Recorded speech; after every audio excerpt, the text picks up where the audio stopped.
All right, friends, welcome back again to another episode of Tactical Enlightenment. Our YouTube channel is dedicated to all things Bannerlord related. And welcome back to our epic Vlandian campaign. We're going to do a little bit of a recap. In fact, this episode is going to have a couple different, summaries to it, as there were a little less of the excitement parts that happened in a campaign, including the rebuild from us being captured and defeated outside Mysia by a huge force of the Sturgeons. If you saw the previous episode, you know what we're talking about. If you didn't see it, there was a huge force of Sturgeons here sieging Mysia. We were unable ultimately to defeat them, even though we had a huge force. It was one of the biggest battles that we've had in the campaign so far. And so you see the tail end of it and some of the stuff that I typically don't subject you guys to, right? The rebuilding effort. And garrisons are very thin now, but there's a large militia there, thanks to all the food we've been pouring into Akalat and Saronia too. Now, Saronia is under siege, and I think they'll be starving probably by the time we get over there. In fact, it looks like they've been under siege for a very long time here. I think we can afford a few of our weaker troops here to do a quest or two, always continually trying to make sure that these villagers love us. That way, every time we go in, they offer us men, future men to die, right? Very important that you go into these villages and do the little tiny fetch this or deliver the herd here or whatever. And of course, you just delegate that shit. Let's go ahead and make an intro here. Welcome back again, friends, to another episode of Tactical Enlightenment. Our YouTube channel is dedicated to all things Bannerlord related. Welcome back to our epic Vlandian campaign. We are in the far east of the map here. As you can see, we are with Rylan and company. Still, Rylan, the son of the Baron, is making his way in the world. As the Baron rampages in the west, Rylan does his very best to establish himself as a major factor in Calradia here in the east. Now, we've recovered mostly from the defeat against the Sturgeons. In fact, I'll probably do some editing there to skip you a lot of that. We've got a few people still imprisoned in various different locations, but we've rounded up a decent-sized army here. We've used a lot of influence to try to get peace, because we're at war with 3 different kingdoms. And in fact, we can show you a little bit of the overview. Even though that we're a small kingdom here, Monchug is starting to get very, very pugnacious. He's getting martial. He's declaring war left and right. And we're already dealing with the Southern Empire that is quite resurgent here in the center of the map. You can see the Khuzait Empire is quite small. Odok is, they rebelled. We're against the giant Aserai forces, although the Aserai haven't really been attacking much. They seem to be busy out west. And then, of course, there's this juggernaut Sturgeon force that we're also occasionally dealing with. Getting our ass whipped by is probably a little bit more accurate, and a testament to those amazing Sturgeon noble units. Now, Saronia has been under siege for a long time, so they're definitely going to be starving. One of the dangers of building up prosperity in cities is they eventually require a huge amount of food to keep that prosperity, and so you do get the benefit of the militia, but sometimes it's at the sacrifice of your garrison being starved out. So we're going to run over to Saronia here. Ironically, we have 2 of the, I think, 4 Khuzait cities that are left. Just voted us when times were better. And we have 666. I don't know if that's a good thing for our influence. We're being influenced by 666. Now, there is one other Khuzait force. It's a modest sized force going up to siege Amprella, which is good, right? At least the AI here, our allies are focused on the Southern Empire, because the Southern Empire is of the 3 different forces, is the one we want to put our boot on their neck, right? Écraser l'infâme. We want to crush the infamy, the famous Voltaire statement. Referring probably to the Catholic Church, or at least highly superstitious religion at the end of the Enlightenment. Of course, fans of the channel know that I'm a fan of the Enlightenment and this great period of philosophical and intellectual explosion of thought all across Europe and frankly the world. Now, I'm tempted just to auto-resolve this, but something tells me we're going to suffer a huge amount of losses here, but I'm at the point of the campaign where I don't want to fight every single battle. Of course, we could just fight it and edit it, but I just made my little intro. I'm lazy, so we're just going to auto-resolve here. And look at this shit. That with the auto-resolve on, we have lost one of our companions. This is one of the situations, if that was like, Henry being killed or something, I might save scum, but Frankly, that was a kind of no-named companion, so I'm not too worried about it. And we continue to rename companions. In fact, I'll mention that in a bit. You might recognize or see new names up there. Fans of the Silmarillion will certainly, and Lord of the Rings will certainly see a name that is familiar there in our troops. I'll talk about that in a second. We continue to add unique characters to this campaign. I think it's been another great development to make this campaign worthwhile. There's so many different parts of this campaign that I think are unique, or at least highly unusual for YouTube, and this is one of them, right? This is a Patreon supporter, Adrian. He wanted a long blonde hair looking warrior. We've equipped him as well as we can. We're kind of lacking equipment right now, of course, because we got captured. But we've got some decent gear here. And Adrian the Bull will probably be an infantryman, obviously, Adrian the Bull. And he asked for him to be a sword shield guy. Now, I must say, we've got a lot of sort of cookie cutter units. Now, this gal's dead, so I guess if you're dead, let's strip her body here, just like the young kids today when they do the sexual desecration and teabag their defeated opponent. We will strip her and leave her naked here on the battlefield. I'm quite sure she's dead, and we could just take her shit here. Kind of a strange process, a little bit lewd, a little bit ghastly, or whatever you want to call it. Now here's another character, Turin the Accursed. Any fan of the Silmarillion, of course, is probably familiar with Turin Turambar. A fantastic story. If you're not familiar with the Silmarillion at all, maybe I'll talk a little bit about that in this episode. But this is another character suggested by a Patreon supporter. And as you can see, right, he's a throwing weapon guy. He's got a two-handed sword. If you're not familiar at all with the Silmarillion, right, most of this doesn't make sense. But the idea basically is he's one of the critical characters in the early portion of the Lord of the Rings saga, I guess we'll call it. The Silmarillion, from a time span, is thousands of years before the Lord of the Ring happens. One of the greatest parts of the entire Tolkien universe is that there is this living, breathing world with gods that descend down, and there's Morgoth and all these demigods and dragons and shit like that. There's an amazing lore to the Lord of the Rings, which if you've only read like The Hobbit, or maybe you saw the Lord of the Rings movies, or even the Amazon series, do yourself a favor and get yourself an audiobook and listen to the Silmarillion. Listen to the part where they cover Numenor. It's a fascinating world. Now, we've got some loyalty issues here. I'm just going to do this real quick. Vote for a couple policies, even though they're not going to like it. Damn, we can't push it through.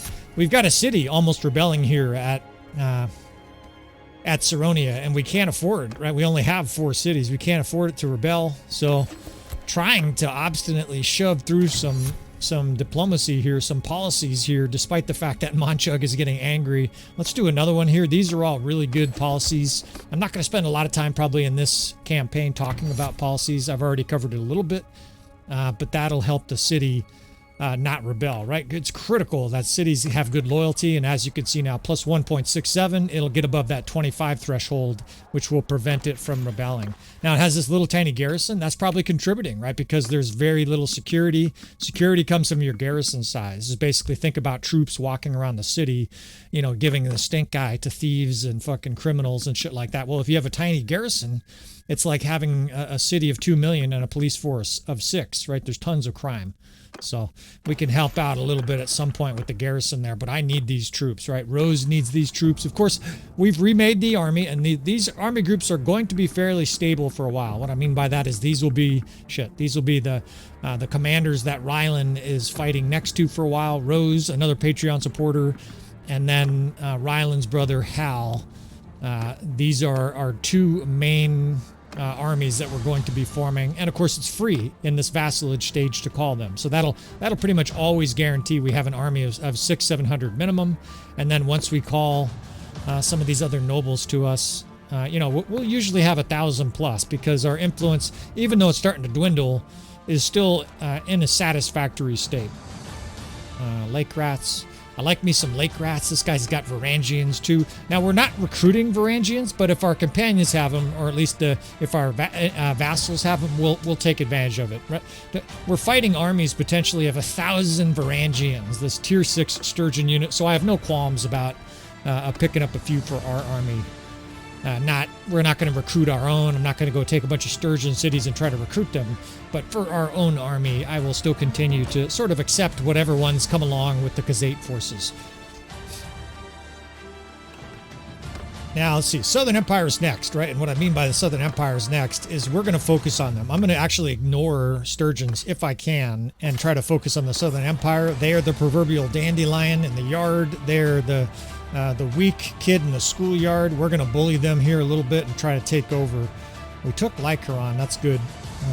And they just took a little castle down south, too. But my focus is going to be up here. There's another Khuzait force, a Khuzait army. Sanopa is being assaulted by Churigs. That's got to be the Sturgeons. Okay, so there's multiple shit going on here. Let's see. So we got a Southern Empire force to the north, but look at this. This is why there hasn't been any Sturgeon attacks for a while. The AI is highly, what's the word? I guess they're attracted to destroying rebels. So the Sturgeons are going berserk on rebels at Sanopa. The good thing with that is it buys us a little bit of time here to focus on just the Southern Empire. We've already been turned down twice for peace, even though our kingdom is tiny. We've got this pugnacious leader here leading us into defeat, Manchug. He's old, too. I think Manchug's like 70 in this game. It's been kind of remarkable. There's been very, very little death, both to combat and old age. It almost seems impossible that these leaders are still alive. Regea is still alive, right? She's like 70. Even though the death for all is cranked up, and obviously you have a chance to die of old age. A lot of times, like in a campaign, Regea is already dead from old age at this stage, right? It's the year, what, 11, 12, right? Something like that. Not going to be voting here. We'll just let the council decide whatever. We have no influence, right? We're really starting to... We've called a sizable army here to try to smash the Southern Empire, and I don't feel like I have the influence really to make decisions, to try to alter decisions. So we'll let them decide what they want to do. We've already made our say, right? We'd like a little bit of peace. And we've got the Southern Empire force here to smash. Oh, shit. We got 2 Southern Empire forces here to smash. So, here's what I want to do. I want to fight them in detail. In other words, one at a time, knowing the reinforcement system. If I attacked right here, I think we would have to fight both. So what I'm going to do is I'm actually going to purposefully chase this army here to the west.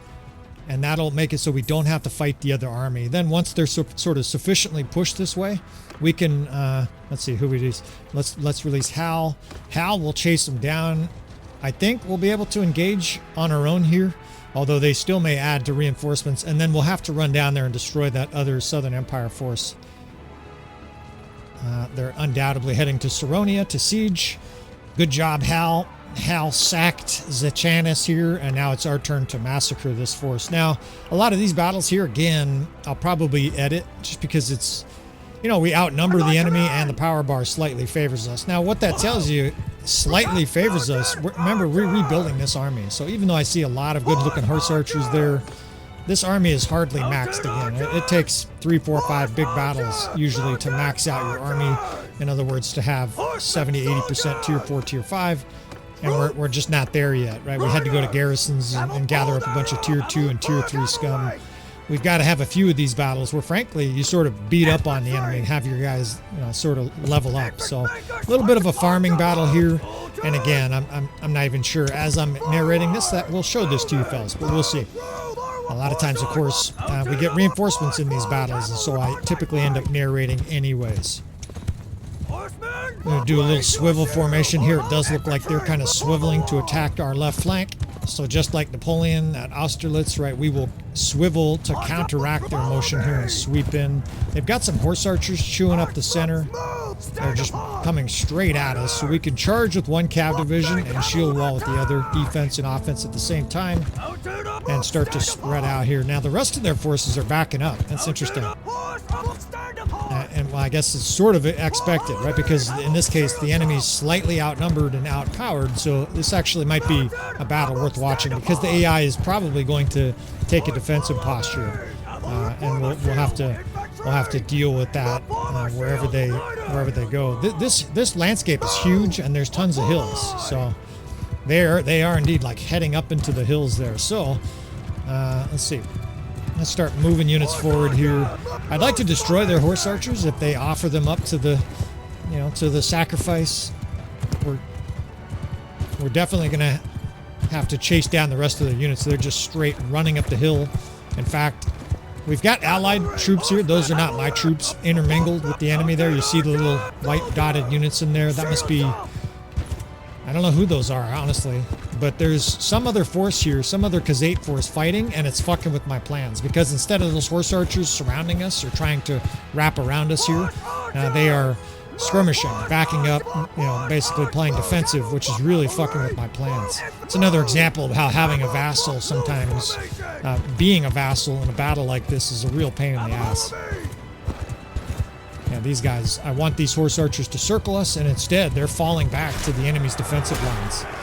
Engage, you fucking pussies. Maybe killing 10 of their guys will change their mind, get them a little bloodlust going. Alright, let's start moving units forward here. No matter what, we're going to have to deal with their infantry and archers that are heading up the hill. I mean, they're going way up that hill. And, you know what, actually, this is good. Guys say they want to see how do you deal with this shit. They've got a lot of archers and a lot of infantry. They've got 2 different cav wings. Even their horse archers are sort of retreating up into the hill here. So let's go about this systematically, right? First, using the landscape. Look at this. These hills, the enemy can't see our units there. Just like those guys that hid behind sand dunes like in the Civil Wars. I'm speaking to the American Civil War, I guess. Somebody didn't join the battle. Reinforcement system is doing its thing. What we are going to do here, though, is surround the forces and then use this landscape to our advantage. The enemy's trying to use it to their advantage by going uphill, but we're going to use all these little furrowed brows, these little wrinkles in the landscape, to ambush the enemy, to pour over the top of it, and attack them, you know, when they're clumped up and not prepared for us, basically. Just sort of doing a little reconnaissance here. This is for sure one of the most important jobs a commander does in a battle like this. What do you have, right? What do you got?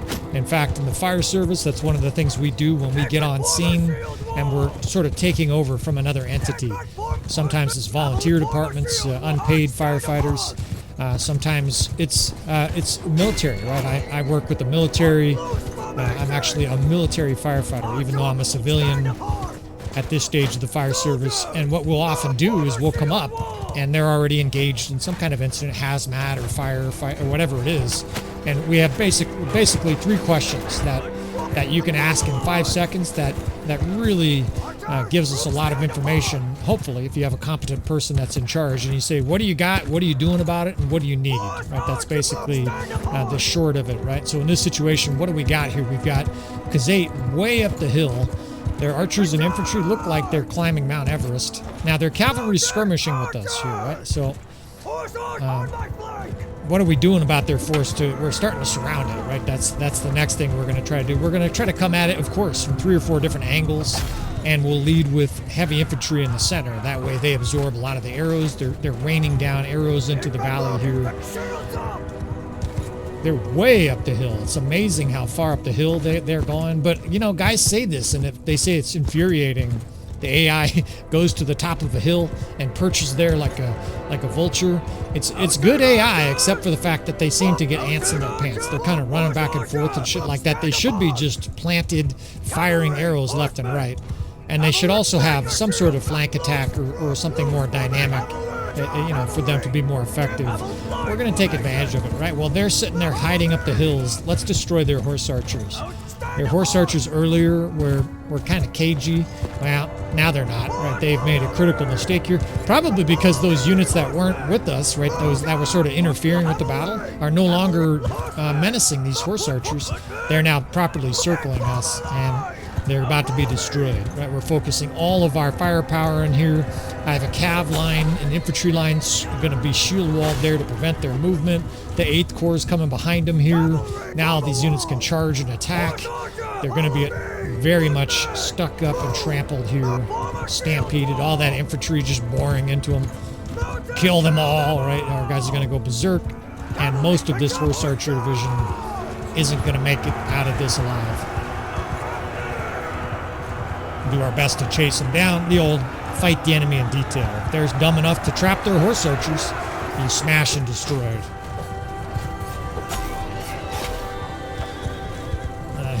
maybe a dozen or two look like they're kind of sneaking around. Now, all this whole while, I'm aware that I have 2 horse archer divisions on the other side of the hill there, and I'm just going to have those guys F1, F4 engaged. That way, if the enemy infantry or cavalry is attacking them, they try a little bit while I'm busy here to evade, spears and do a little bit of kiting on their own. I would say they got maybe 30 horse archers, maybe 35 back from that attack. All right, so we still want to move up in strategically here. Now, for sure, some guys are probably yawning a little bit. This is a battle where you could F1, F3, and you would win, but you would also suffer major losses for 2 huge reasons. The first is the enemy's entrenched. They're going to be shooting downhill. Your archers are going to have a hard time getting any line of sight. Your archers are going to get shot while they approach uphill. You're going to get attacked by cavalry. The enemy here will attack with its cavalry wings when you engage, right? So you're really going to take the full brunt minus their horse archers when you attack. Second, you're going to get cut off here by reinforcements. The reinforcement system, and I'm referring to the one that's part of the vanilla system, out of my fucking way, is not a great system. It basically, these guys pop out of the middle of the ground here, and because of that, they tend to pop out sort of where the AI started a battle, their spawn point. That means they're going to be between us and our reinforcements because we have to approach the enemy. There's no way around this, right? This is just part of the game. So the reason I'm going about this so systematically here is I don't want to get reinforcements, right away, right? Because they'll just get smoked by the enemy's troops that are between us and our own troops. And second, we're going to have some difficult parts of this battle, right? When their reinforcements come out, we're basically going to be encircled, sort of, I was going to say by accident, but by the poor functioning of the reinforcement system. The AI, I think realistically, the way you code it is they should simply come out of the back of the map, the closest to the enemy, and come join their formations as if they were coming up to the battle. And unfortunately, they come up right in the middle of the battlefield, like very artificial. Out of my way, dying horse. All right, so here we've got their other cavalry isolated. They're dumb enough to attack here. We've got infantry pouring into them. They actually have a lot of cavalry here, but we're very happy to engage here. Even though our infantry is a little bit late to the party, these guys are going to be able to do some work, and it's where I was sending these troops anyways. We're not actually going to send any of our troops right at the enemy in a frontal assault. We're going to do a double collapse and a flank here. So we'll call this the left flank.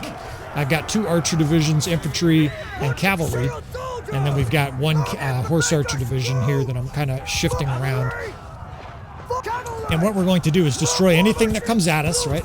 Oh, that's a big thing in the lower right corner. I was wondering about that. Sanian's army didn't join the battle. So let me finish my tactical. These are reinforcements. Look at this shit. Let me finish our tactical approach here. So we're going to position troops on both sides and then collapse at the same time. That way their archers really don't have anything to shoot until it's on them, sticking a glaive up their nostril. I'm going to put horse archer divisions over here. I've got the 6th, 7th. I think we can just do the 8th as well. All 3 horse archer divisions. And what's beautiful about this is they move quickly, so we can get out of here if they're attacked by cavalry or infantry. And all of those archers there that are sort of waiting for us to come over the ridge, the first thing they're going to see is Khan's guards and whatnot at like 10 feet range roaring over the battlefield at them. And they're just going to get trucked. It's a lot of setup, right? And a lot of guys wouldn't go through this, but it's going to be successful. It's going to be quite successful and necessary in this case. Although, as we've seen now, the other army, that other Southern Empire army, decided not to engage. So moving in I'll call that our left wing again. Moving in the far side there, the 6th, 7th, and 8th are a little bit slow to the party here, but it's still going to function, right? I can drag these guys with me. We can position some of them uphill here to shoot down into the enemy ranks. That's going to work lovely. In fact, I can just drag them right here, kill these boys. So while the rest of our troops pummel the front, the rest of our horse archers here come in from behind them, including the 8th Corps, which has some heavy cavalry. And this should do wonders here at really destroying this entrenched force. And you can see it's a powerful, huge force, right? They have all kinds of legionary, elite Avalons. Fuck, they got smoked in slow-mo, but it's going to melt here pretty quick. 2 different horse archer divisions. Now, all these units that have been just sort of waiting to fire too, right? These are instances where it's perfect to just attack in melee, have these guys, these horse archers, swing their glaives, and then as the enemy's scurrying around trying to find safety, then you can open fire and just smoke everybody as they try to retreat. Let's get the second corps there. That's a mixed division. All these horse archers here are now uphill and firing away at an enemy that's being throttled. I love it to see Rose getting kills. Love it. Alright, now we're going to take our other cav division and just run through their archers. Sort of bread and butter tactics here. While they're being trucked by everybody else, we're not about to let their archers spread out and shoot. We've got archers now setting up to shoot. The infantry's charging, of course. And we can just follow their archers around with this cav division. These are all reinforcements charging up the hill. And, you know, again, they're sort of cutting off our retreat. But look at that death spell, just fizzing green as our units surround and destroy this Southern Empire force. And this was, I want to say, kind of their last gap. Maybe there'll be one more big battle against the Southern Empire. But Regea is defeated. We crushed her army. We're sort of smashing the Southern Empire into next week. They've been our get well pill. Anytime we face the Sturgeons and lose, it's nice to beat the shit out of the Southern Empire and tear their limbs. Look at these archers are trying to get up the hill and join the battle, and they're just going to get ran over by horses. Here comes our heavy horses, and this battle is over.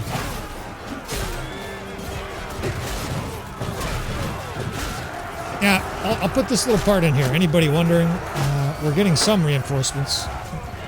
I think this battle's over. Anybody wondering? You know, this whole campaign, right? What is the title of it, right? The Wars of the Four Powers.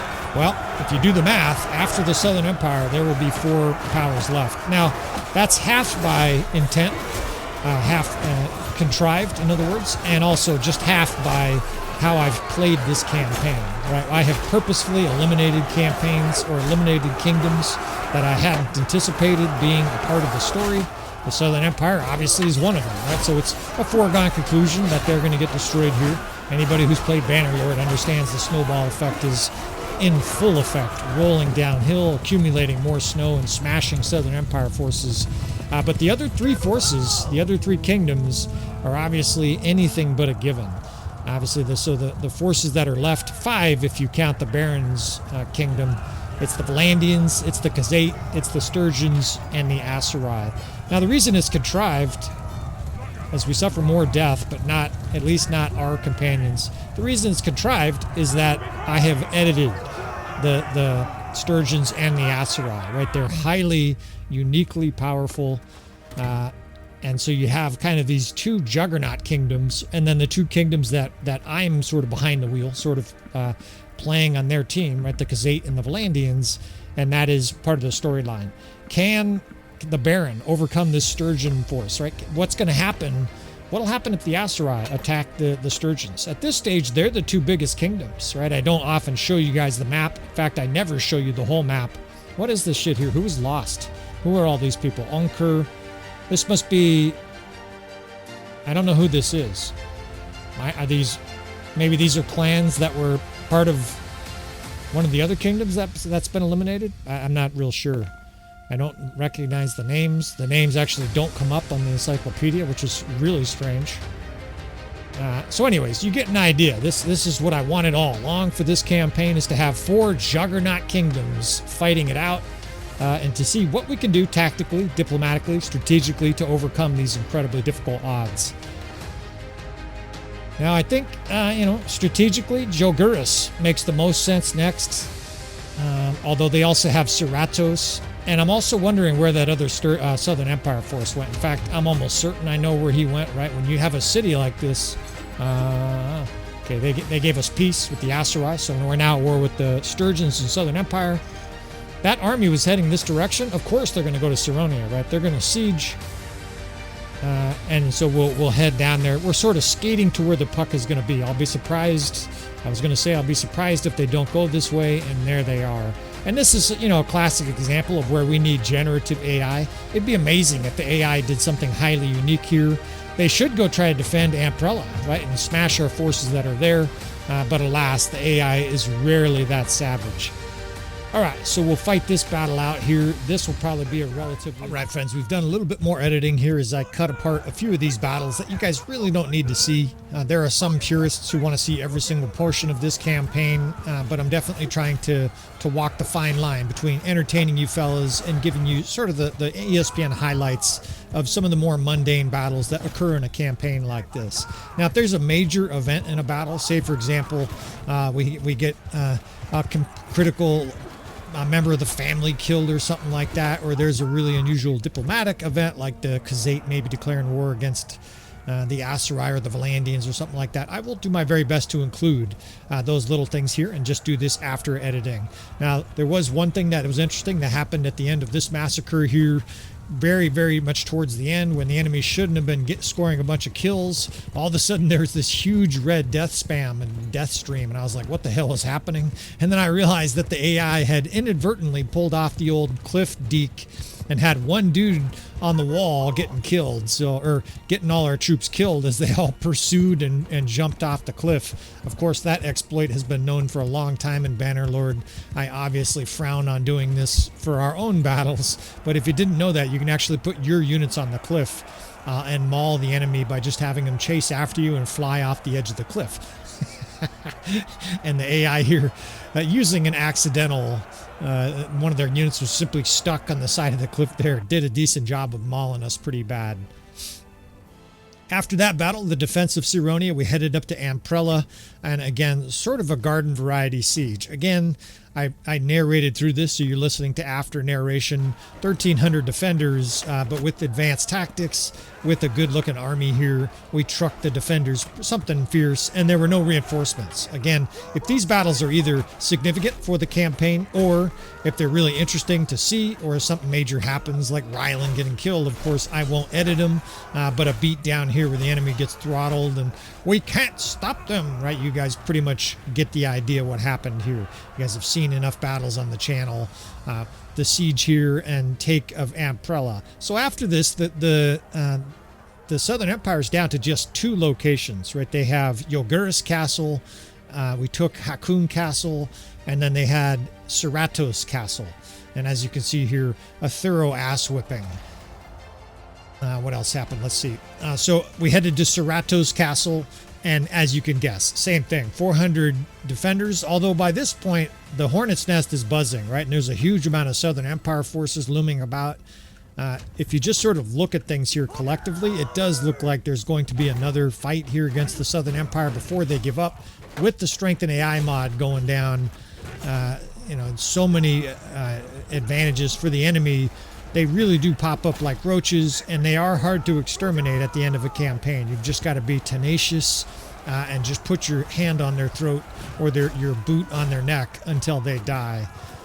So we'll pick up live narration here again in a second, but again, the siege and destruction here this was Seratos Castle, a thorough ass whipping. In fact, we blew a hole in the wall here just because it was quick and easy, and 27 casualties blasted our way through Seratos Castle. Take a look at Yoguris, see if we can't start the siege before they begin the siege of Amprella, and never mind, they're already starting to siege, so damn, we're going to have to head there first. I don't want to risk it, right? If we siege Yoguris right now, by the time we get back, Amprella will be taken with the Southern Empire, and we're not interested in the proverbial chess trade here, right? We want all the victory. We are going to play ruthless here at the end. And apologies for this. Where's this mouse sensitivity?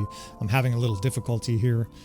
And you guys see some of the inner workings sometimes, and sometimes we just have everything set up beforehand. Now, there's 600 defenders there. We can certainly make it there, but I'm in a hurry here to siege because we don't want the Southern Empire sieging other locations. And don't forget, the Sturgeons are still going to be involved. In fact, they're probably heading this way. We're still at war with the Sturgeons and the Southern Empire. Marriage offer for our sister? Not. We got the proverbial shotgun on our porch, right? Get off my lawn. You're not marrying our sister. It is never a good reason to marry your sister in Bannerlord the way it currently sits. They should make it, where they'll offer you like 300,000 or something like that, because that's how it was back then. You got a gigantic wedding dowry. In Bannerlord, it's like they give you a little bit of relation, and if you're lucky, a little bit of gold. Fuck no, right? Absolutely not. We've got 2.5 million gold. I don't know if I would marry off a sister for any amount of money. Of course, that's another one of the late game problems with Bannerlord is money becomes essentially no object. Now, there's a Southern Empire force here heading towards Amprella, and I see other tracks. So we may have quite a doozy here at Amprella. Amprella, 400 defenders. It's going to last, but it's starting to starve. I'm kind of in a hurry to get there. And there's got to be at least 2 forces here, right? Horontis. And is that Regea? Regea is also here. So this is... They're assaulting, right? Yep, Amprella is being assaulted by Horontis party. This guy's disappearing here, but he's clearly going to follow up. So we're probably going to have to engage all 3 of these forces at the same time, but that's okay. We're starting to feel confident again. And this whole campaign, right, if you've been paying close attention, the Southern Empire has not been the problem, right? That's why they're not one of the 4 powers, right? Quite frankly, these are like this is like the JV, the junior varsity team facing our juggernaut force here. So I don't anticipate problems, but we'll see. The Sturgeons could add in. Don't forget we're at war with both of them, right? So in theory, there could be Sturgeon reinforcements here. This other army is probably going to add into this battle, although we'll see, right? If we can get the upper hand early on, maybe not. Maybe they'll decide discretion is the better part of valor. And Regea is looking a little bit pale. She's getting cornered and down to the last few locations here. After Amprella, of course, we're going to race down to Yoguris, but there's also another Khuzait force heading there, so... we're in pretty good shape here, barring a miracle, barring basically a Sturgeon interference here. The Southern Empire is probably cooked. And it definitely has the makings of an epic battle here, though. Let's go ahead and let's see. We'll split these divisions again. Let's do it like we've been getting you guys used to it. 6th, 7th, and 8th horse archers. That way we can wrap them around. In a big semicircle face at the bottom. We have hardly any archers, but I'm still going to make them the 4th and 5th divisions, and then the 2nd and 3rd can be big cav divisions. And I'm gonna peel back here and see exactly what we got going on. Kind of learn my lesson from a few of these battles, and see if they're going to play aggressive or defensive. They've got a good-sized force, right? They've got about 600-700 troops on the battlefield right now. Of course, we have the battle size mod ripping. Hasn't been really a problem in this campaign. There's been 1 or 2 crashes, maybe 3 crashes in 100 battles with the battle size mod. Pretty damn incredible stable. And you know, even with all of these graphical effects, it's working pretty damn smooth, right? I hope on your end it's pretty smooth, even though admittedly my mouse is now a little bit too jerky. I think we'll just try to get used to it. I'm having a hard time positioning in the trees. I'm just going to form 2 defensive wings to start this battle and kind of see what happens here. 2nd and 3rd, of course, shock and shield and shock. We'll stick a big 1st division here, and this is their Consguard division. It's like their whole division is Consguard. And fuck, don't take a spear for half your health to start the battle. That's your tactical suggestion of the day. Damn, that did a lot of damage. I mean, he's got the extra hit points and everything, and it still took half his health. That would have one-shotted, or almost one-shotted, a lot of earlier characters. Now, I don't know... Oh, now I know what's happening. Or at least I think I know what's happening. The garrison in a situation like this sallies out and you don't have control over them. They just charge right in. Our troops should not be getting immolated like that. I got nervous there for a second. Was like, did I assign a division the wrong command or something like that? Obviously, this happens sometimes, but I don't think so. I think that's our AI friend here crash test dummying into the enemy and being insta-killed. They have a lot of Consguards and Horse Archers. In fact, this is daunting. This whole division looks like it's Consguards. That's going to take some work to chew through that. Maybe I underestimated this Southern Empire force here. This is like Regea's last stand here. Maybe we'll execute her and roll her head across the battlefield at her castle, her last castle. That is some bad death spam. So maybe it was some of our troops, right? It looks rough so far. They've got Vanguard Ferris and shit like that. I don't like the battlefield here, right? We're tucked into the trees here. I could go out in the open and get down on the battlefield with the enemy, but then we lose all of our range advantage, and worse, our reinforcements would be in a terrible location and have to travel a long distance to get to us. So we're just going to try to muster through here and fight in this sort of creviced valley. I like this battlefield, but I tell you, I don't know if it's bad luck or something. Get the fuck out of my way. These guys are just in my way, like having a good time with it too. They're like, I bet you, let's try to jam up the commander over and over in this battle.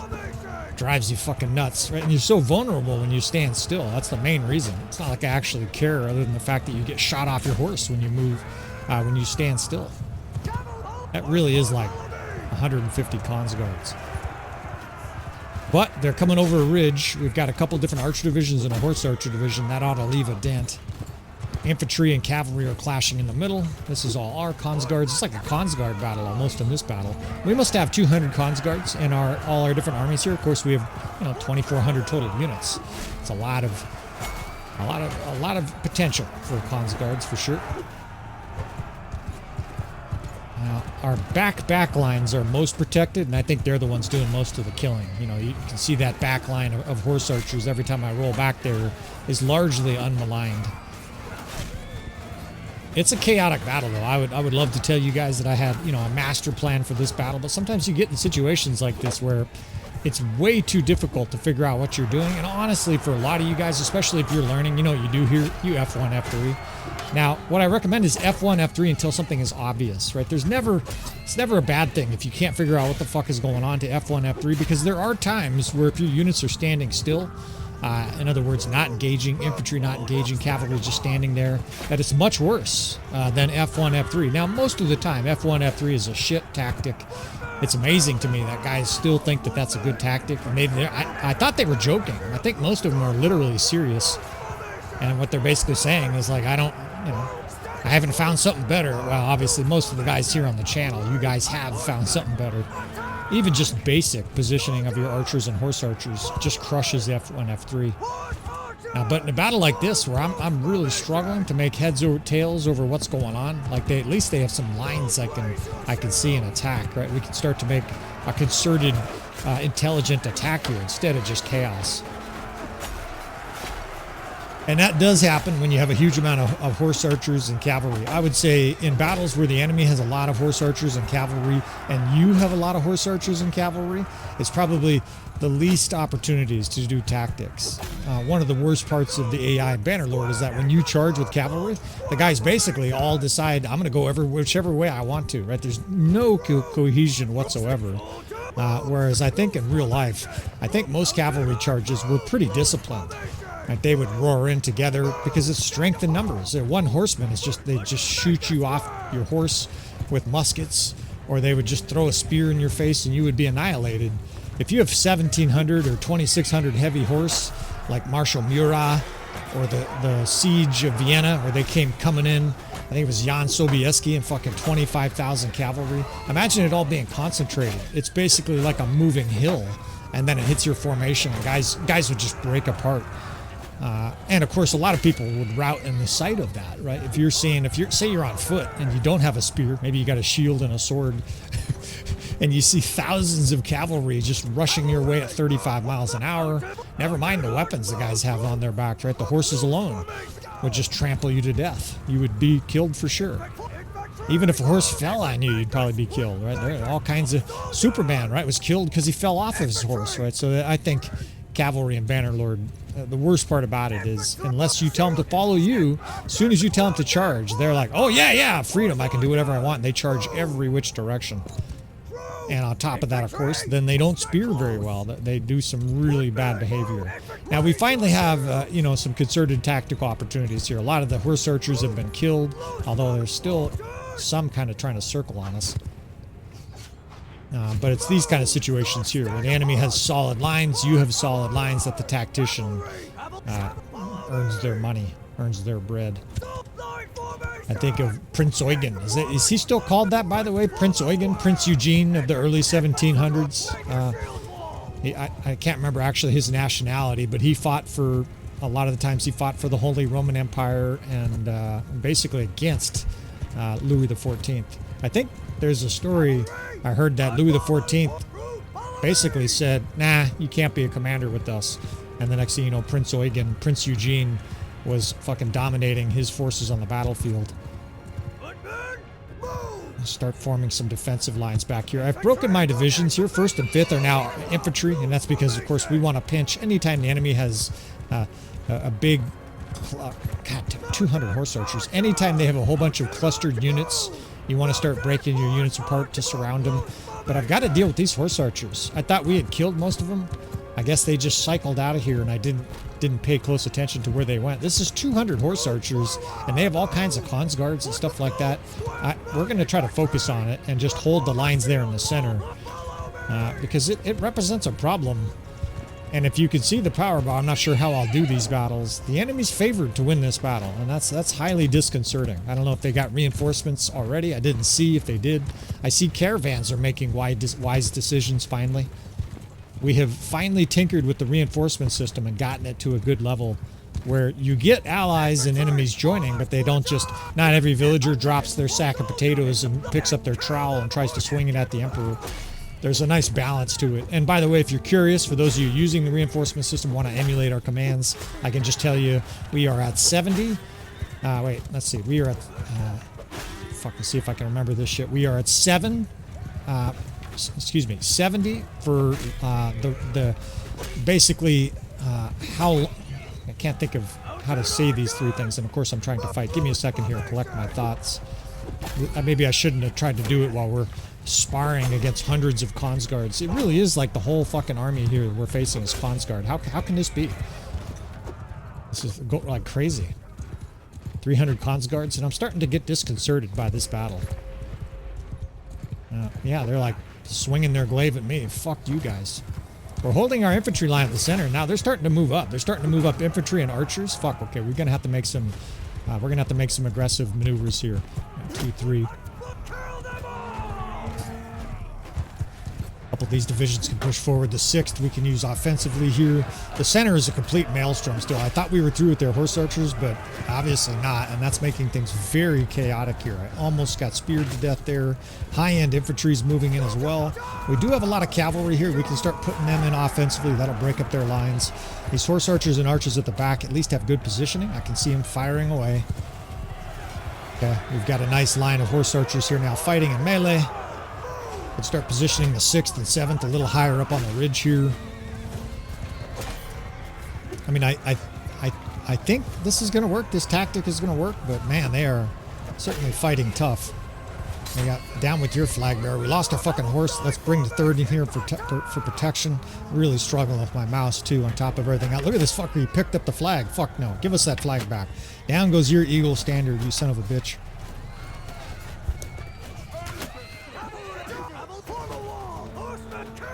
Of course, right in the middle of battle, I got a cough. I've got no horse. I'm trying to break these horse archer or cav divisions off so that I can get a horse. I need a horse desperately here. Where the fuck is my cavalry? Starting to get stressed. Get off your horse. Where are the fucking horses? Fuck. I can't command. Starting to get disconcerted here, to say the least. Horses are dying all around me. This is fucking high-end infantry charging us, yelling, "You're dead."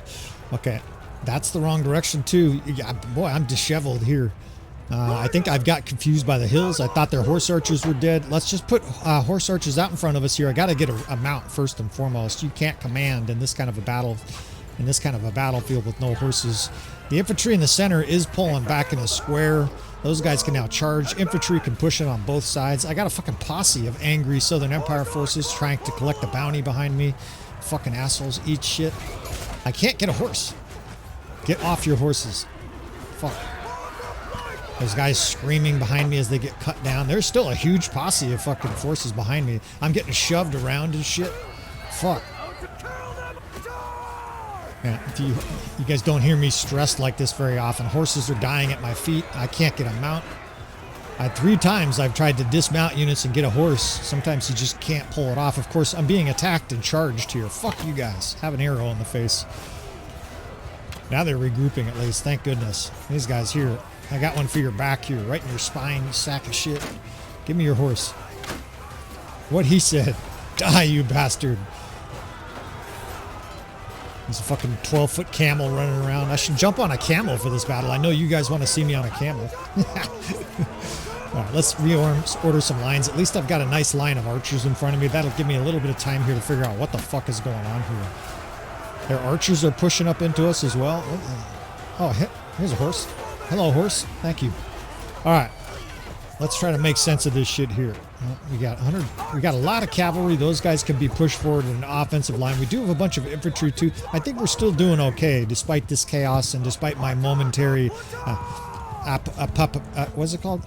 Apocalyptic. I'm having an apocalyptic moment here. Can't speak. I can't command my horses. And, you know, you guys, sometimes you get a little window into how difficult this is. This all started because I was trying to tell you, I was trying to do you fellas a favor, tell you the settings on the reinforcement system. Next thing I know, I got no mount. There's a whole bunch of fugitives chasing after me. But we got a mount now. I'm starting to feel a little bit better. They still have 255 archers. So let's start setting up lines here on our right flank, and we can do a huge steamroller approach. They've got archers set up or not. Can't tell. And apoplectic is the word I was thinking too, by the way. Of course, half you guys were thinking it. That was the word they used to use in the medieval era for a seizure, basically. You know, when you lose control of your body. That was very common, related to all kinds of diseases that they had in the Middle Age era. We got them now. Their fucking peasants are into battle here, and they're just getting carved apart. Let's see if we can't do the reinforcement system as well. So there's 4 components that you could edit with the reinforcement system. See if this is another curse here as we drag cavalry. I'm just going to drag 500 cavalry across the battlefield here like Jan Sobieski. Worked for him. Seems like it'll work for us. Although I see some of their units starting to rout. So there's 4 things you can adjust with the reinforcement system. The main one that you really want to be careful adjusting is how far away enemies join, right? And it's a radius thing. It's actually the second of 4 numbers, and I would recommend something like 50 or 60. I think we're at 60 right now. If you do 100, units will come away from further than the distance between 2 cities. So a huge distance. You don't want that. The other one that's important is the time, right? And basically, I've been oscillating between 2 and 3 for time. You want people to join the battle, but you don't want them, and you don't want them to take forever, but you don't want them instantly. If you do 1, they're instantly, and it seems like they're almost instantly joining battle. So I think we're set to 3 right now for the time as this battle wraps up here. That was a bit of a scare there. I'm sure you guys could hear it in my voice. But then what I've been doing is the other 2 things you can do is you can edit the likelihood that forces are going to join the battle, both friend and foe. So you don't want to make it too easy. For this campaign, we're doing 80 for the enemy, as we have a bunch of death here, but nobody I care about. Not a fig. I just don't have to fucking pay those guys. That's nice. And then 60 for allies. Basically, allies are likely to join the battle, and enemies are very likely to join. Now, don't set it at 100. That's where you get every little peasant picks up their trowel, their sack of potatoes, tries to slug you over the head with their sack of potatoes. Come with us, the Empress. We'll drag her behind some horses here and watch her destroy her empire, right? We're going to go straight to Yogurus now. Now that we've got a little semblancy of orders, we've remembered the apoplectic, we've remembered the reinforcement system, and despite a little apoplectic fit in the middle of that battle, a little recovery process here, thanks to some good old F1, F3. Now this guy, you're late to the party. He's got an echo in his voice. You got some brain damage there, dude. You're not winning with the power bar looking like that. In fact, I think we'll auto-resolve this. If this is a desperate situation, we would fight it out, but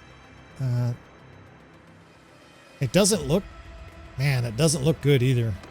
The good thing is we won't lose any companions, right? There's no companions to lose. They're all injured. So that's an insane amount of casualties for that battle. Shows you how strong our enemies are.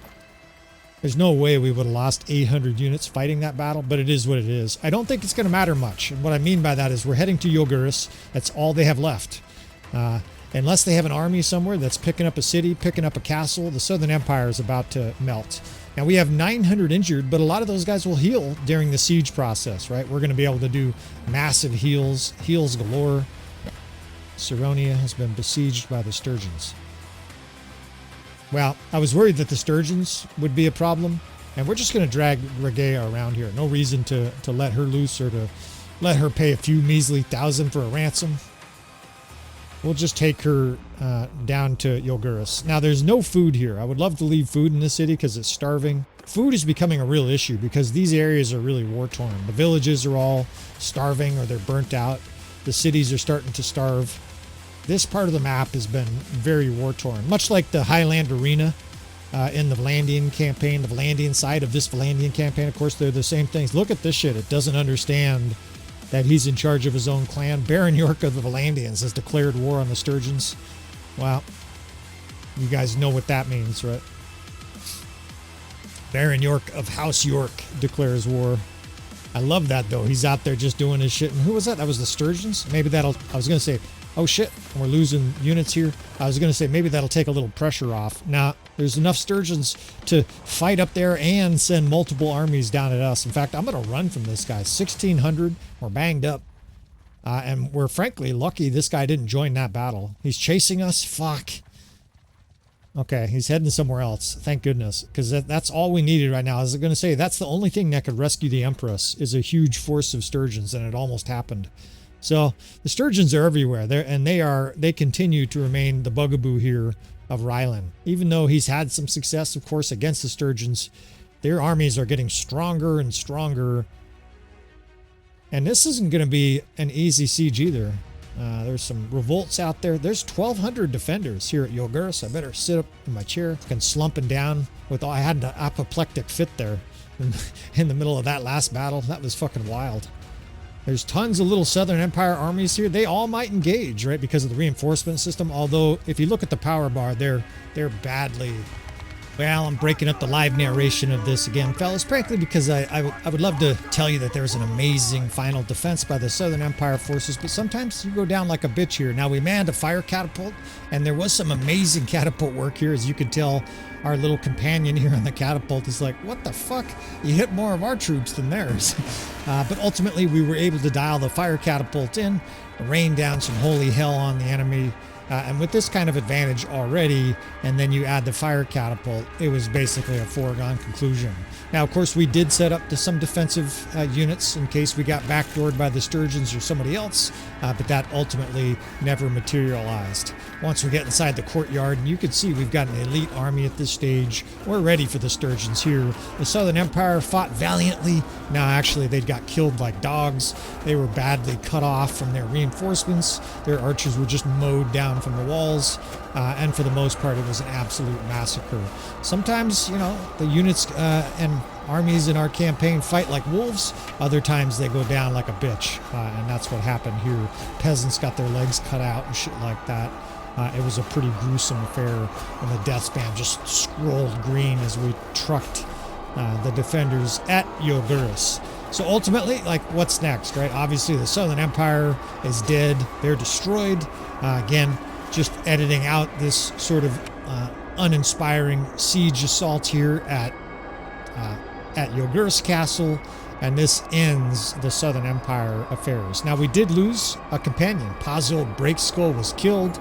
Just a little bit more editing here to save you from some of the monotony, even though ultimately it is the end for the Southern Empire. So, Regea, I guess they're free agents for a little while, right? They turn into these little minions, and once in a while they will join another kingdom. But another one bites the dust. And indeed, we are down to 4 kingdoms in this campaign. It's down to the Aserai, Vlandians, Khuzait, and of course, the Sturgeons. Who's going to win, right? This is going to be a fascinating campaign. Is there going to be a victor, right? All of these things are on the table as maybes. We shall see, right? And of course, if you're watching to this stage, you're probably very interested to see how it's going to go. I can tell you, right, there's a lot of unknowns for us here, as the only thing that's known for sure is the Southern Empire is no more, right? I'm not going to be doing major editing of the enemy or us, or changing any of the settings on, say, for example, the strength and AI mod from this point out. It just kind of is what it is, a gnarly, difficult campaign. So you want to stay tuned, right? If you want to see more from this campaign, it's a good time to subscribe, hit notifications so you can see future gigantic battles against the Sturgeons and the Aserai. Maybe the Baron will kill Rylan, or vice versa. You want to tune in. I appreciate you, fellas. Please hit that like button on the way out. And with all that said, I will see you, friends, next time.